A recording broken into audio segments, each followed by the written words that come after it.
چې زه د محبت سره آشنا کړم، بیا درود په هغه لویه هستی وایم چې ذکر په یاسین او په طه کړم. د ټول نه وړاندې د ولی خان پوهنتون د ګارډن کیمپس د سټیټسټکس څانګې د ټولو محصلینو، استادانو، ښوونکو، ښاغلو میډمانو ډېره زیاته مننه کوم چې دغه پروګرام یې را جوړ کړ. نوو محصلینو، نوو ځوانانو ته یې د ژوند نوې ښکلاګانې ور وبخلې. چې زه د حضر په دلو دلو په ګیډي ګیډي مننه کوم چې په لنډ تنګ وخت کې دغه پروګرام را جوړ کړ. دونو استادانو، د دانشورانو، د ښاغلو میډمانو، د ګلونو زده کړیالانو په منځ کې موږ ته دغه اتربویه یو څو شیبې را وبخلې. زه که د علم د غر مننه وکړم نو بیا به هم کمی.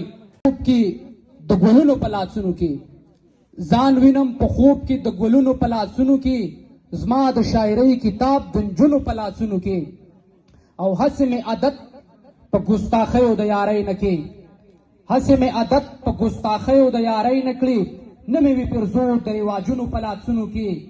او ما یوې پردۍ لور له ګلاب د محبت ورکه، ما یوې پردۍ لور له ګلاب د محبت ورکه، تا ټوپک د خپلو اولادونو په لاسونو کې.